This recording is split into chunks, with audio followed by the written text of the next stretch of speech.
yang dijual itu gampang nggak mendapatkannya. Nah, itu juga bisa dijadikan pertimbangan gitu ya. Nah, kemudian untuk yang mengambil ke kampus bisa perwakilan kelas ya, tidak harus perwakilan kelompok gitu, karena nanti yang dibagikan itu untuk kelompoknya saja ya kalau nggak salah. Jadi per kelompok nanti dibagikan bahannya gitu ya, jadi bukan untuk per orang tapi per kelompok gitu. Sehingga yang mengambil saya rasa tidak perlu terlalu banyak gitu ya. Kemudian itu nanti karena yang bahannya ini terbatas ya, karena kan tahun kemarin itu ini ya nggak ada praktikum ya di laboratorium, otomatis ada beberapa bahan yang memang tidak disediakan kembali gitu ya, mengingat kalau disediakan nanti nggak ada yang pakai gitu kan. Nah, akhirnya belum sempat diadakan ya, belum sempat dibelikan gitu. Nah, untuk yang praktikum ini nanti mungkin bahannya untuk masing-masing kelompok itu sudah ditentukan gitu ya, jadi nggak bisa minta lebih gitu ya. Nah, berarti nanti untuk pembuatannya disesuaikan dengan jumlah bahan yang diberikan ya. Kalau misalnya cukup buat 2 variabel, ya buat 2 variabel. Tapi kalau misalnya nggak cukup, hanya cukup untuk 1 variabel saja, ya berarti dikerjakan sesuai dengan bahan yang diterima itu. Gitu ya, Mbak dan Mas kalian.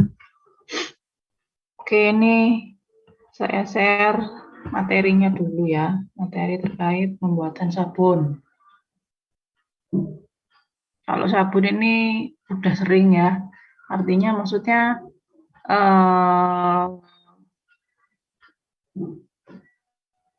petunjuk-petunjuk pembuatan sabun gitu ya, atau tutorial-tutorial pembuatan sabun itu sebenarnya sudah banyak sekali ya.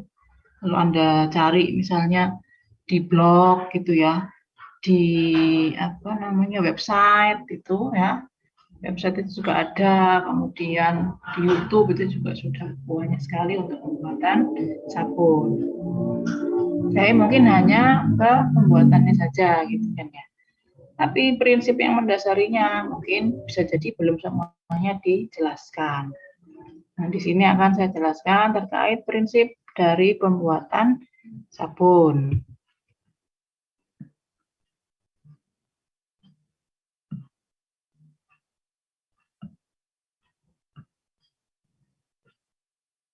Gede.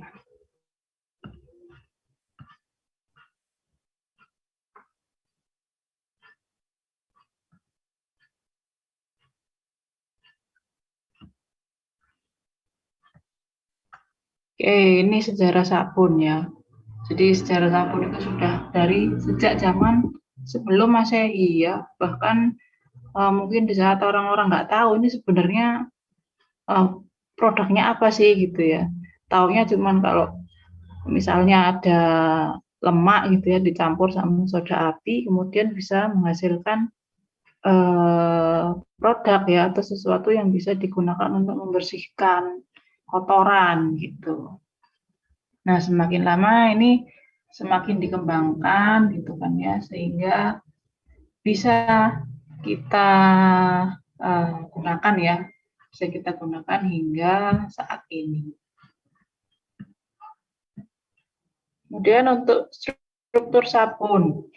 Nah, ini struktur sabun secara mikroskopik ya, atau secara senyawanya gitu ya, itu seperti ini. Tapi kalau dilihat secara kasat mata ya, secara kalau kita ngelihat gimana sih bentuk sabun itu ya nggak bisa terlihat. Ya ini kalau secara struktur kimia, jadi ada bagian kepala dan ada bagian ekor. Gitu ya. Nah, bagian kepalanya ini sifatnya adalah polar ya, atau suka dengan air gitu ya. Jadi gampang berinteraksi dengan air. Yang mana kepalanya ini strukturnya atau gugusnya ya mengandung gugus karboksilat. Ya, kalau gugus karboksilat ini kan salah satu gugus yang apa itu larut ya, atau suka dengan air. Nah, untuk bagian ekornya ini sifatnya nonpolar. Kalau nonpolar berarti dia tidak bisa berinteraksi atau tidak suka dengan air. Untuk bagian ekornya ini berupa rantai hidrokarbon ya, rantai karbon yang panjang.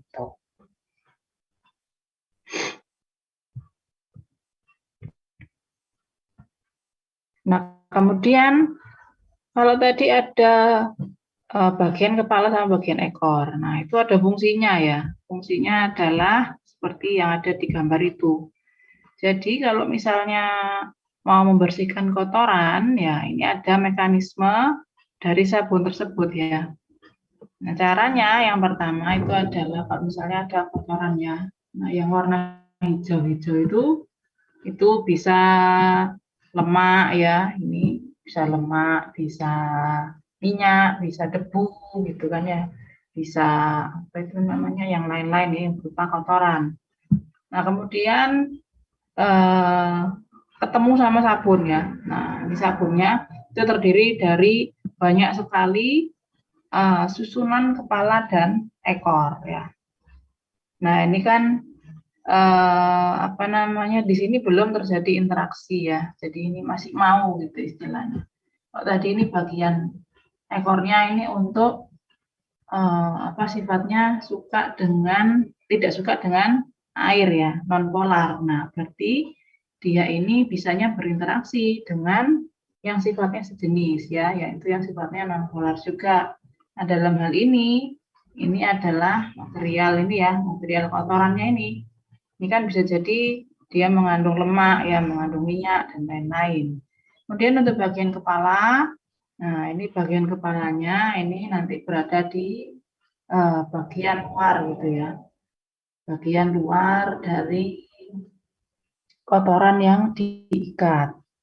Nah di sini ada Na ya, kok ada Na-nya Bu? Tadi kayaknya nggak ada. Nah Na ini menunjukkan bahwa sabun itu adalah garam ya, garam dari asam lemak gitu kan ya. Nanti di reaksinya itu kelihatan ya kenapa kok dia bisa terbentuk garam.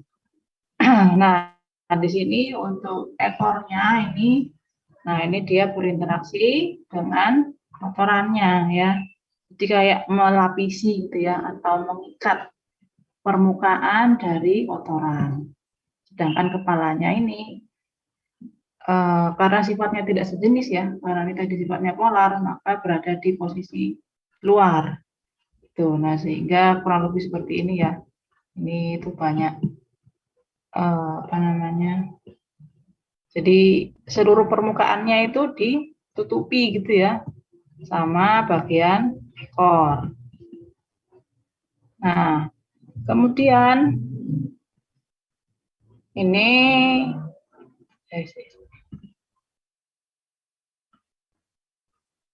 nah ini nanti kalau misalnya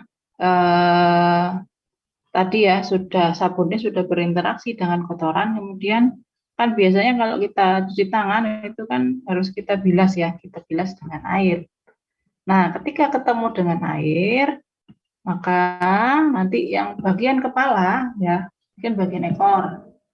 Nah, ini bagian ekor ini melapisi atau mengelilingi permukaan dari kotoran. Nah, kemudian bagian kepalanya ini yang di bagian luar ini kalau ketemu air ya, ini ngumpul air, nah maka akan tertarik ya. Air ini punya daya ikat ya atau daya tarik yang kuat terhadap ini kepala dari sabun gitu. Nah sehingga kalau ketemu sama air nanti otomatis akan ikut ya, akan gampang untuk dibersihkan gitu. Nah kalau misalnya bagian kepala ini tadi nggak suka dengan air gitu ya, atau tidak larut dengan air, maka mau dikasih air sebanyak apapun, ini kotorannya tidak akan larut ya. Jadi kita cuci tangan itu kotorannya tetap nempel gitu ya, atau sabunnya nggak bisa hilang ya tetap di tangan. Nah itu maka di sini ada fungsinya ya, bagian kepala yang sifatnya hidrofilik ini ya, ketika ketemu air ini Nah, akan membentuk interaksi yang kuat sehingga kotorannya bisa dilarutkan atau dihilangkan bersamaan dengan airnya tadi. Kemudian Na-nya, nah Na-nya ini karena kalau ketemu air ya, kalau Na di dalam air itu kan cenderung terionisasi ya, artinya dia akan membentuk ion. Nah, maka Na-nya ini nanti akan lepas gitu ya, akan lepas menjadi ion Na. Yang mana ion Na ini juga apa ya istilahnya itu larut ya, dia larut di dalam air. Jadi nanti ya kalau misalnya dibasuh dengan air ya akan hilang ya, akan hilang bersama dengan airnya. Tuh. Oke, jadi seperti itu untuk mekanisme sabun sebagai agen pembersih.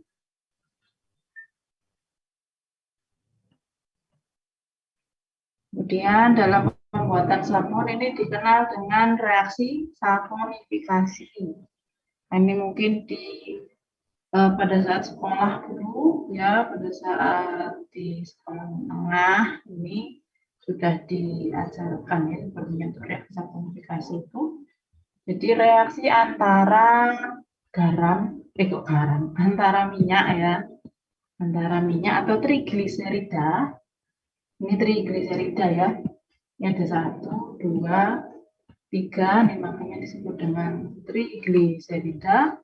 Gitu ya, ini bisa bentuknya berupa lemak atau berupa minyak. Itu kemudian nanti direaksikan dengan basa. Ya, direaksikan dengan basa kuat. Nah, ini menghasilkan gliserol. Nah, jadi yang bagian ininya ya, bagian ininya ketemu sama OH ini ya. Nah, ketemu sama OH ini jadi gliserol.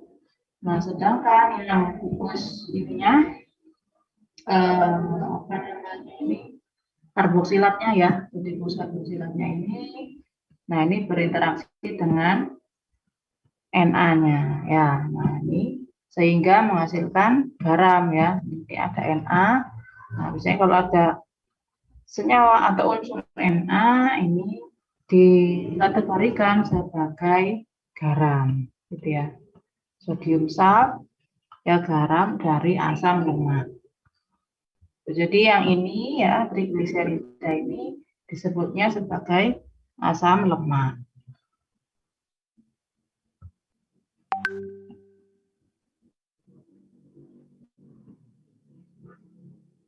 Oke, nah kemudian asam lemak itu ada 2 jenis ya, ada yang jenuh, ada yang tidak jenuh. Nah, kalau jenuh tanya dari mana? Sama kalau yang tidak jenuh tanya dari mana? Tanya dari yang ikatan rangkap ya. Jadi di apa itu namanya rantai hidrokarbonnya ya, ini rantai hidrokarbon ya. Nah, itu rantai karbon gitu ya. Jadi rantai C yang panjang itu disebut dengan rantai hidrokarbon ya. Jadi hidrokarbon biasanya CH itu ya. H itu hidro, kemudian C-nya karbon, jadi disebut dengan hidrokarbon. Kalau tidak ada ikatan rangkapnya disebut dengan asam lemak jenuh. Ya, ini kan tidak ada rangkapnya ya. Tapi kalau misalnya di rantai hidrokarbonnya itu ada ikatan rangkapnya ini, nah berarti bisa dikategorikan sebagai asam lemak tak jenuh. Itu ya, dan untuk asam lemak tak jenuh ini ada 2. Jadi ada yang bentuknya trans, ya ada yang bentuknya cis. Ini kalau di sekolah dulu sudah pernah diajarkan ya, trans dan cis. Apa yang dimaksud dengan trans dan cis?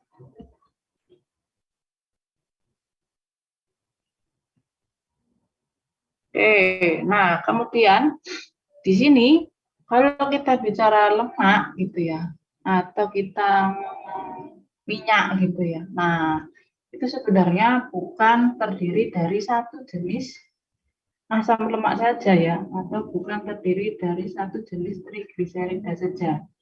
Misalnya minyak goreng, itu apakah kandungannya hanya asam palmitat saja? Tidak ya, tapi itu campuran dari beberapa jenis asam lemak ya atau trigliserid.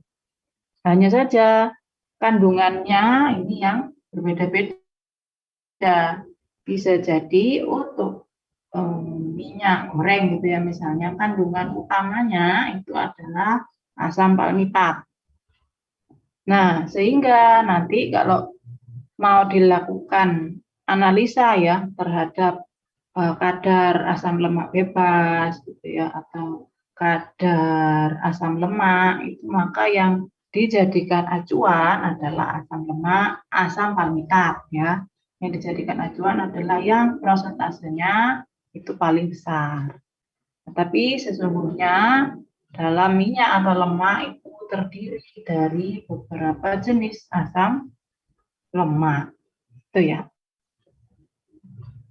Nah, untuk masing-masing minyak ya atau lemak itu berbeda-beda ya untuk komposisinya. Mungkin kalau tadi minyak goreng yang paling apa namanya itu paling tinggi itu ya kandungannya adalah asam palmitat. Nah, nanti kalau minyak sawit, minyak zaitun ya, maka yang paling tinggi nanti kandungannya asam apa? Nah, itu berbeda-beda. Tergantung minyaknya.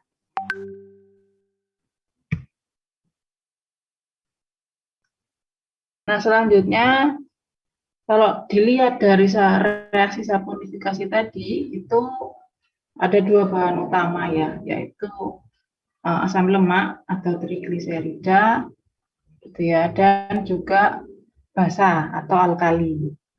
Yaitu adalah dua bahan utama yang bisa dimanfaatkan atau bisa digunakan untuk membuat sabun.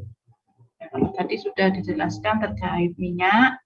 Nah, yang selanjutnya ini adalah alkali ya. Kalau misalnya nggak ada alkali atau nggak ada basa, ya maka nggak akan bisa ya kita membuat sabun. Karena ini memang bahan utamanya gitu. Nah, bahan utamanya ini bisa berupa NaOH dan KOH. Kalau NaOH itu nanti yang akan dihasilkan adalah sabun yang teksturnya itu padat ya, atau keras. Tapi kalau pakai KOH nanti akan dihasilkan sabun yang teksturnya itu lembut ya, sehingga jadinya itu sabun cair.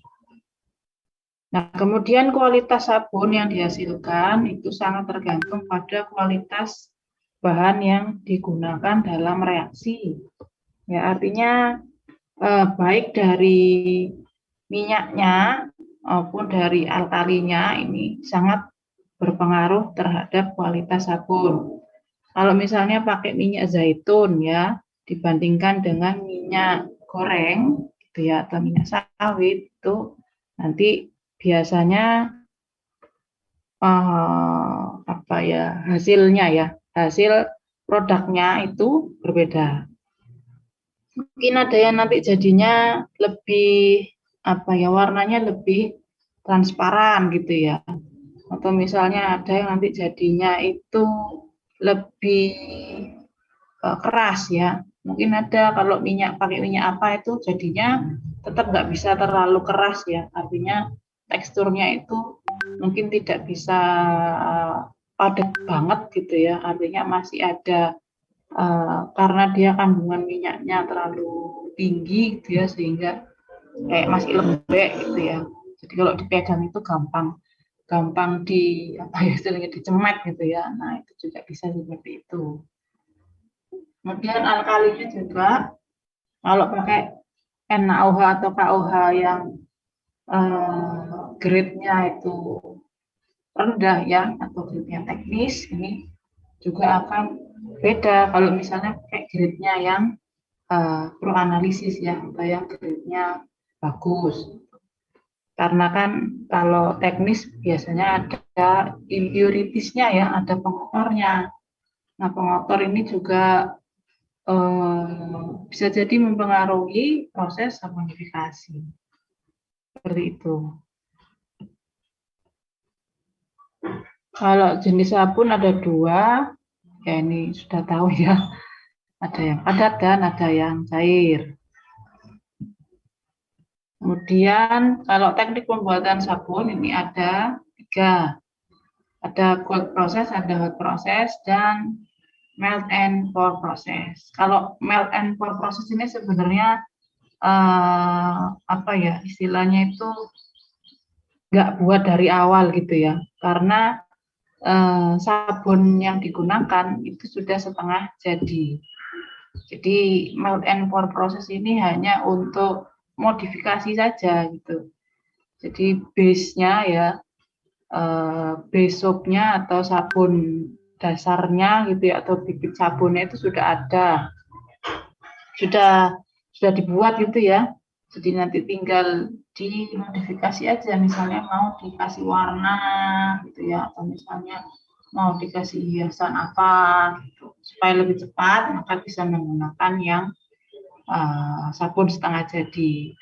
Tapi kalau mau buat dari awal ya, artinya mau mencampurkan dari minyak dan juga basah, berarti menggunakan yang cold process atau yang hot process.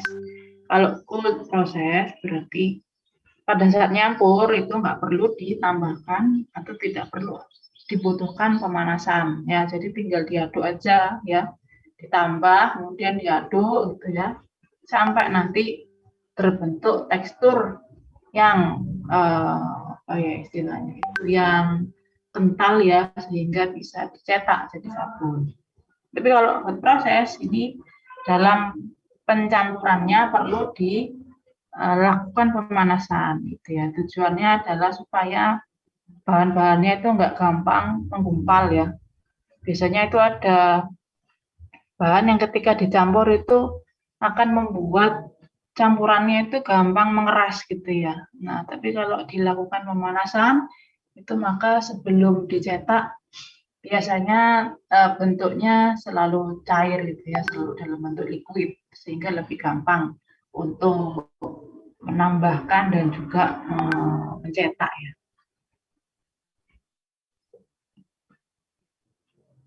Nah ini yang tadi ya melt and pour proses, berarti ini sudah ada ya yang di sebelah kiri ini. Nah ini itu sudah jadi ya sabunnya, bibitnya tinggal dilelehkan lagi gitu ya, dilelehkan, kemudian mau ditambahkan warna bisa, dikasih hiasan bisa gitu ya, kemudian dicetak. Biasanya dikenal dengan glycerin soap ya.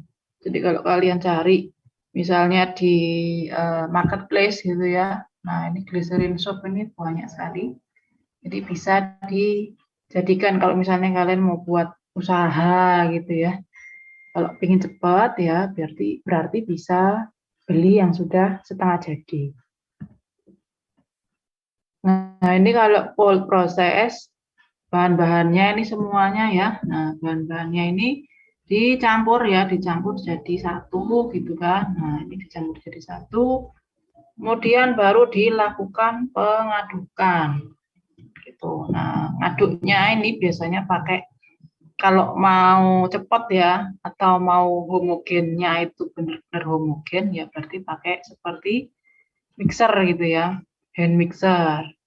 Kalau pakai whisk ini ya, whisker ini bisa, cuman mungkin nanti jadinya gak terlalu homogen gitu ya. Ada beberapa senyawa yang nggak bisa tercampur dengan sempurna. Kemudian nanti kalau teksturnya sudah kental, nah ini dimasukkan ke wadah ya. Kemudian di curing ya, artinya ditunggu sampai beberapa hari hingga benar-benar kering ya, benar-benar permukaannya atau teksturnya itu kering sehingga bisa dipotong ya, dipotong-potong gitu menjadi sabun yang lebih kecil ukurannya. Karena kalau nggak di-curing atau tidak ditunggu sampai benar-benar kering, itu kalau kalian misalnya dipotong gitu ya, nah ini nanti bentuknya bisa berubah gitu ya, bisa ada bagian-bagian yang terkelupas ya dan lain sebagainya, sehingga memang harus dilakukan proses curing atau pengeringan. secara alami ya. Kalau hot process dari awal, nah ini dari awal memang sudah dipanaskan ya.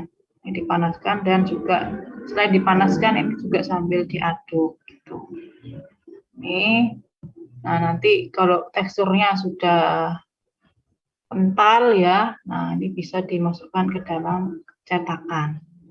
Nah ini sebenarnya ini nggak harus, ini warnanya kok apa namanya itu, warnanya kok keruh ya. Nah ini tergantung bahan yang digunakan ya. Bisa jadi keruh, bisa jadi warnanya bening, tergantung. Kemudian apakah nanti ketika dimasukkan ke dalam cetakan itu teksturnya harus yang semi padat? Enggak ya. Kalau hot process, kalau teksturnya masih berupa liquid, kalian masukkan ke dalam cetakan juga nggak masalah, karena nanti lama-kelamaan dia akan mengeras.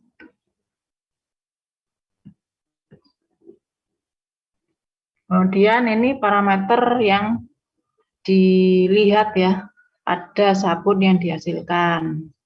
Nah ini artinya tidak menjadi suatu keharusan ya pada produk yang akan kalian hasilkan nanti ya. Nah karena ini mungkin apa ya, kalau misalnya mau dikomersialkan. Nah, kalau mau dikomersialkan ini memang bisa menjadi ini ya, apa itu namanya, bukan kelemahan, pasti itu namanya, tingkat ini ya, baik atau tidak baiknya suatu produk yang dihasilkan ya. Biasanya sih kalau kita melihat sabun gitu ya, kita melihat atau suka atau tidaknya kita terhadap produk sabun itu kita lihat dari busa gitu kan ya, dari penyabunannya, dari busanya, banyak enggak sih busanya gitu ya, atau busanya dikit gitu ya. Karena kalau kita kan cenderung kalau busanya melimpah gitu ya, kayaknya itu emang sudah benar-benar bersih banget gitu kan ya, kita kayaknya wah ini cuci tangannya bersih nih, atau kita mandinya bersih banget nih karena sabunnya tadi busanya melimpah gitu. Jadi kayaknya merasa ada perasaan puas ya, ada perasaan puas dan ada perasaan seger gitu kayaknya. Selain sabun ini juga ada pencucian. Nah, artinya kalau di apa itu namanya, kita gunakan ya, kita gunakan dengan air di suhu ruang gitu kan. Nah, apakah ada partikel-partikel lain ya, misalnya pasir atau misalnya serat. Nah, itu juga bisa menjadi parameter yang menunjukkan bahwa sabun tersebut baik atau kurang baik. Kemudian tingkat keausan. Kan biasanya ada ya sabun itu kalau kita buat cuci tangan atau kita buat mandi itu gampang habis gitu ya. Bisa jadi ya. Jadi baru dipakai 1 minggu ternyata sudah habis. Nah, itu berarti tingkat keausannya tinggi. Artinya sabunnya ini gampang ini ya, gampang larut dengan air ya. Artinya larut banget gitu, sehingga kalau dikasih air kita gunakan untuk mandi dan lain sebagainya, dia gampang habis.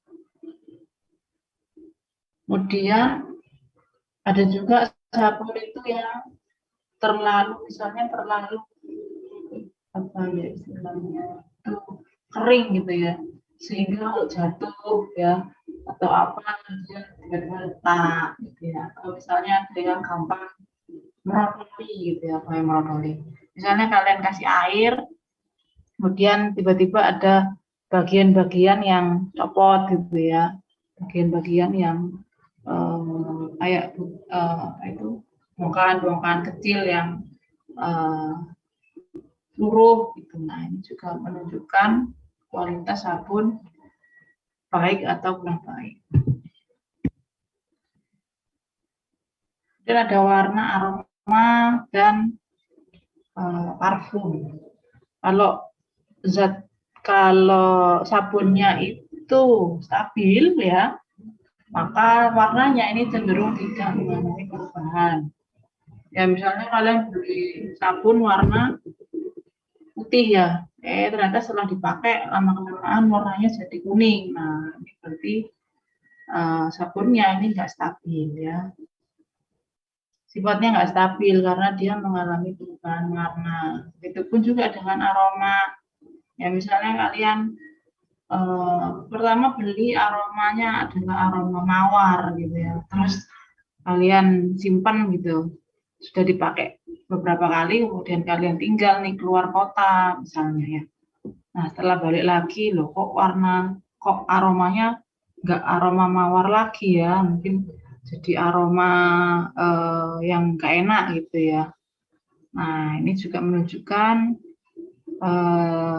ada senyawa-senyawa yang di dalam campuran sabunnya itu yang sifatnya nggak stabil. Ya, atau misalnya sabun kalau ditambahkan dengan aroma, ditambahkan dengan parfum itu bisa menyebabkan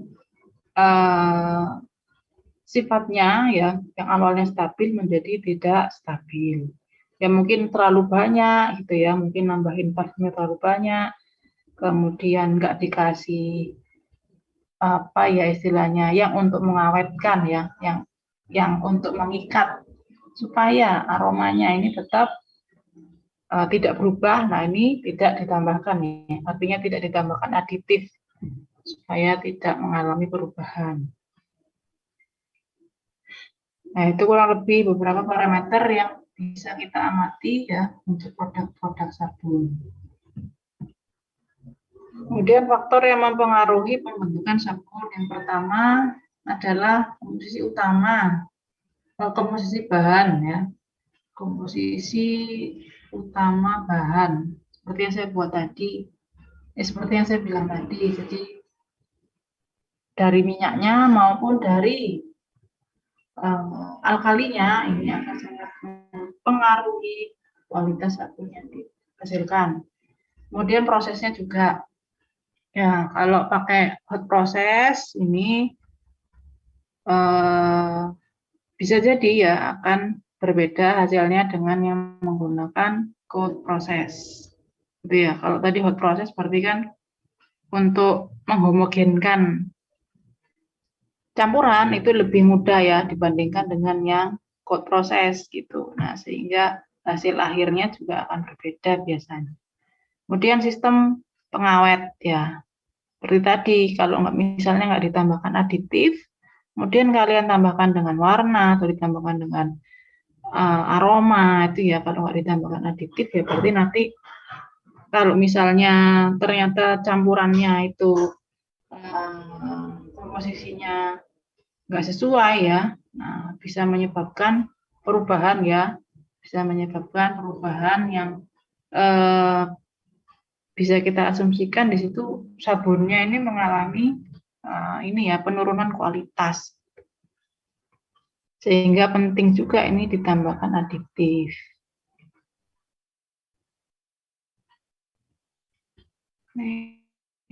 Kelihatan.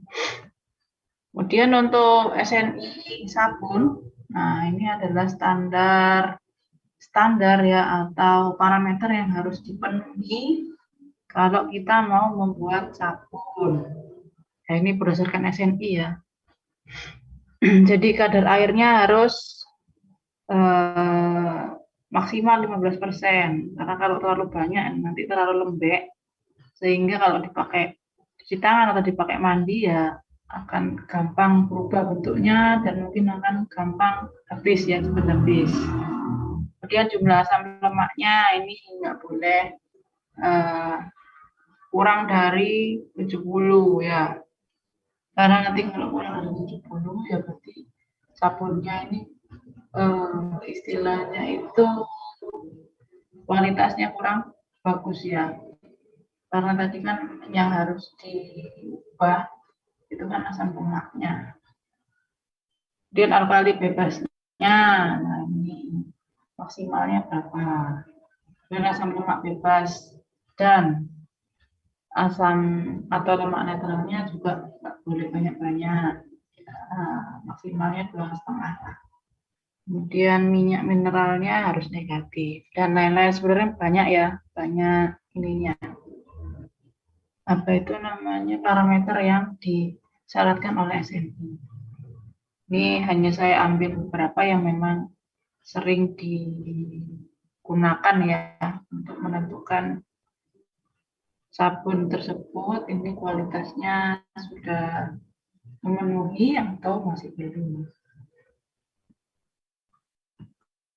Oke, itu tadi sekilas dan sedikit penjelasan terkait sabun dan juga cara pembuatannya ya, maupun prinsip dasar dari pembuatan sabun. Oke, dari sini ada yang mau disampaikan atau mau ditanyakan?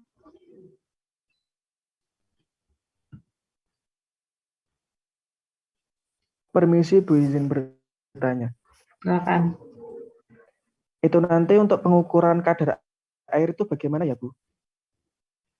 Kadar air, kalau kadar air itu biasanya pakai gravimetri ya. Jadi penimbangan di awal sebelum dilakukan proses curing dan setelah dilakukan proses curing. Artinya setelah kalian tunggu beberapa hari ya, sama setelah dibuat ya. Jadi setelah dicetak kemudian kering, nah itu kalian timbang, nanti mungkin 1 hari sekali atau 2 hari sekali gitu ya, atau mungkin ditunggu sampai seminggu kemudian baru ditimbang lagi. Nah ini nanti bisa diketahui kadar airnya berapa gitu. Jadi biasanya pakai penimbangan. Tapi kalau di mana itu untuk yang nanti kalian buat itu kayaknya sih nggak pakai ya kadar air, atau pakai ya? Sik.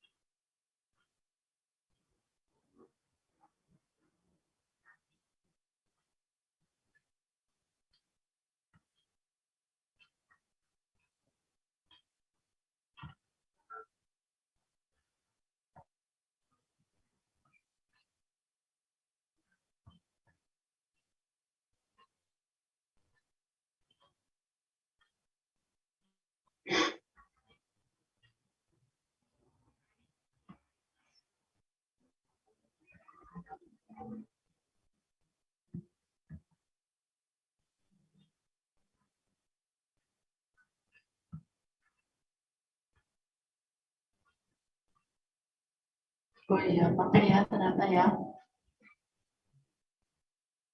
Oke, nanti kalau kadar air berarti nanti ditimbang saja ya. Jadi misalnya dilihat kalau jadinya itu 1 hari, ya misalnya hari ini membuat ya, kemudian belum kering ya, atau belum padat, ya berarti ditunggu dulu sampai padat. Nah, setelah itu nanti kalian amati lagi gitu ya, mungkin sampai 3 sampai 4 hari gitu. Nah, kemudian nanti ditimbang lagi. Nah dari situ kan pasti ada pengurangan berat ya, ada pengurangan berat. Mungkin awalnya beratnya 40 gram. Nah nanti setelah dilakukan proses curing itu ya, kalau dilakukan proses curing berarti nanti itu kan biasanya bentuk sabunnya itu lebih lebih lebih padat dan lebih biasanya mengalami penyusutan. Ya, karena bisa jadi ada air yang sudah menguap ya, jadi kadar airnya ada yang sudah menguap sehingga bentuknya lebih padat dan menyusut. Nah itu nanti kalian timbang lagi ya dalam 3 sampai 4 hari itu. Nah kemudian bisa dihitung kadar airnya ya, jadi dikurangi aja yang masa awalnya berapa, kemudian masa masa akhirnya berapa, kemudian bagi ya, dibagi dengan masa awal, kalikan 100%.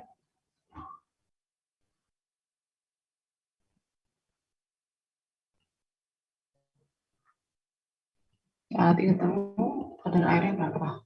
Tuh.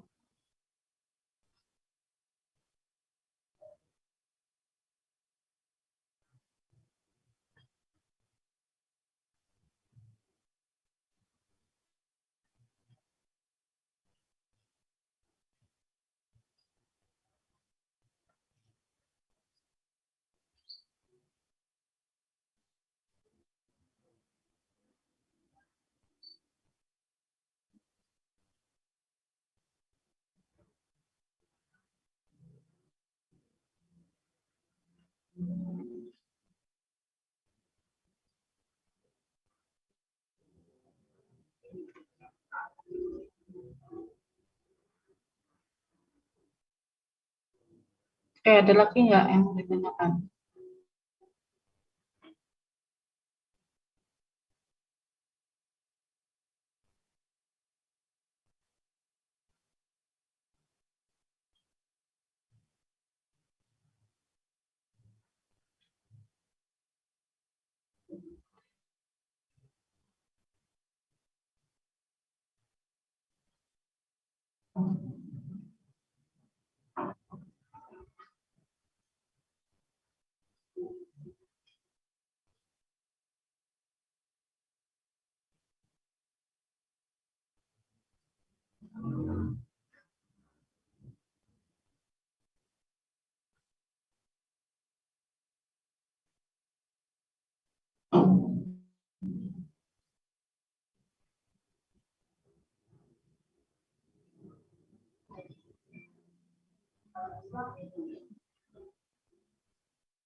Kalau untuk pH ya berarti nanti kalian itu ya, kalian kasih air gitu kan, sabunnya, kemudian kalian tempelkan kertas pH ya, atau pH universal. Nah kalau untuk sabun ini pH-nya harus basah ya. Di pH-nya biasanya sekitar 8, ya, 8 atau 9.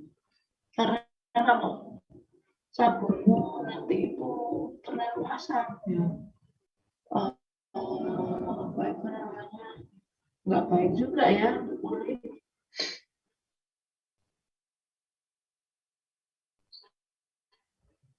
Kalau warna bau dan busa, ya berarti nanti diamati saja. Kalau setelah jadi warnanya misalnya bening ya, kemudian dalam beberapa hari jadi putek ya, atau warnanya jadi keruh ya, berarti di situ ada mungkin ya, mungkin ada bahan yang memang mengalami perubahan, seperti kalau tambah namanya minyak ya, bisa jadi masih ada minyaknya yang memang belum terkonversi semua gitu ya, sehingga kalau minyak itu kalau di suhu ruang gitu ya, kan ada minyak yang tiba-tiba dia itu berubah bentuk ya, dari cair, dari liquid menjadi padat. Nah itu bisa jadi juga ada kadar atau jumlah asam lemak yang belum terkonversi semuanya.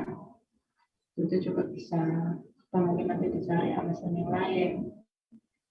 Bau itu juga ya, nah ini juga bisa jadi dari pengaruh asam lemak bebas gitu ya, asam lemak bebas, yang mana asam lemak bebas ini kalau bereaksi atau berinteraksi dengan udara gitu ya, biasanya akan menimbulkan bau yang tidak enak ya, kayak bau tengi gitu. Nah, itu juga bisa. Kemudian busa, ada itu yang busanya dikit gitu ya, ada juga yang busanya banyak.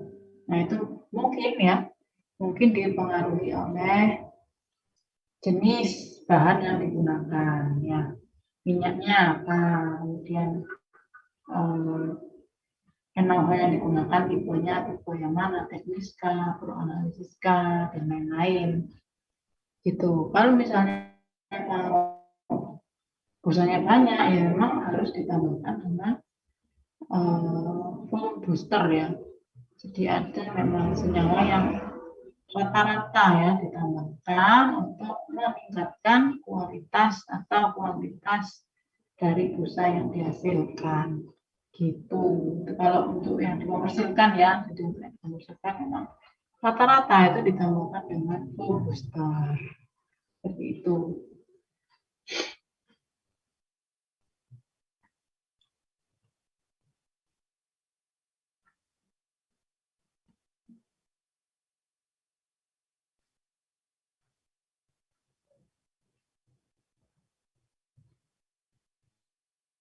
Ada yang mau disampaikan lagi atau mau ditanyakan?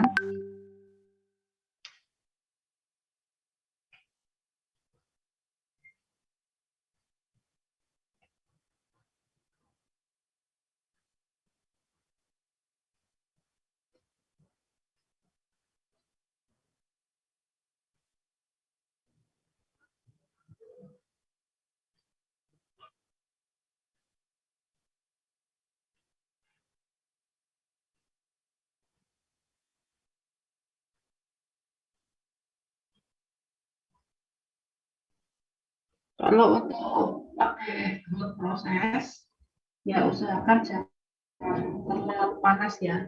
Mungkin suhunya sekitar 60-an derajat gitu ya. 60-an derajat. Karena kalau terlalu panas nanti relatif cepat ini ya, cepat apa itu namanya metal ya di bahannya itu. Kalau di atas suhu itu khawatirnya nanti cepat matang karena kan pakai etanol ya, ada tambahan etanolnya itu.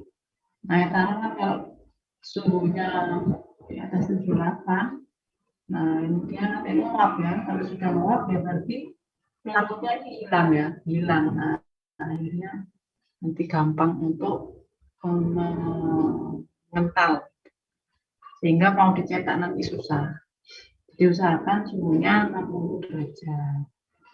Atau misalnya kalau nggak ada termometer ya apinya jangan gede-gede ya, apinya kecil aja gitu.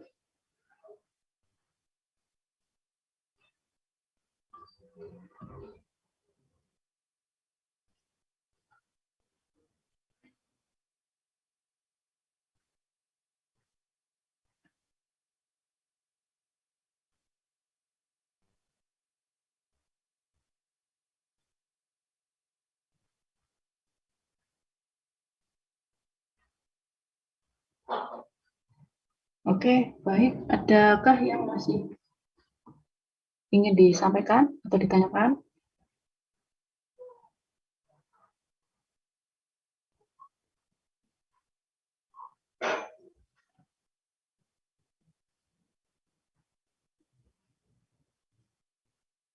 Kalau belum ada, berarti untuk teori terkait pembuatan sabun ini berarti bisa saya cukupkan ya sampai di sini. Dan bagi yang mau mengambil bahan di kampus, nah ini dipersiapkan ya untuk persyaratannya. Jadi harus membawa apa gitu, supaya nanti nggak kecilik ya, sudah nyampe kampus ternyata disuruh balik karena persyaratannya tidak dipenuhi. Karena memang ini kan apa ya, sudah SOP-nya sudah seperti ini gitu ya. Jadi ini harus dilakukan gitu karena nanti akan dipertanggungjawabkan kepada pimpinan gitu. Apakah sudah dilaksanakan dengan benar gitu ya untuk prosedur pengambilan bahan maupun prosedur praktikum. Ini karena kita nggak praktikum di lab ya, tapi hanya ngambil bahan itu, maka ya memang tetap dilaksanakan gitu sesuai SOP. ya untuk menjamin keselamatan dari semuanya, gitu ya. Baik, mungkin sekian dari saya ya, yang bisa saya sampaikan seperti itu. Mudah-mudahan bisa diterima dan bisa dipahami. Kemudian nanti kalau mau buat laporan, kalau mau buat produknya, buat sabunnya, dilihat dulu ininya, videonya gitu ya. Untuk kalian catat apa saja bahan yang ada di video itu. Kemudian nanti ketika ngambil bahan bisa dicocokkan gitu ya. Oh kok di videonya ada bahan ini ya, kok tapi saya kok nggak dapat bahan ini. Nah ini bisa di cross check gitu ya, sehingga yang diperoleh itu sesuai dengan yang akan nanti digunakan seperti yang ada di video gitu. Seperti itu ya, itu pesan saya. Kemudian tetap jaga kesehatan ya, karena ini masih setengah jalan, masih ada kita sampai ketemu nanti sampai minggu ke-16 ya, ini masih ada 6 kali pertemuan lagi. Itu ya, sehat-sehat semua. Kurang lebihnya saya mohon maaf apabila masih banyak kekurangan dalam menyampaikan materi pada hari ini. Semoga apa yang sudah disampaikan bermanfaat. Gitu. Wabillahi taufiq wal hidayah. Assalamualaikum warahmatullahi wabarakatuh. Waalaikumsalam. Waalaikumsalam. Terima kasih Bu. Waalaikumsalam. Terima kasih.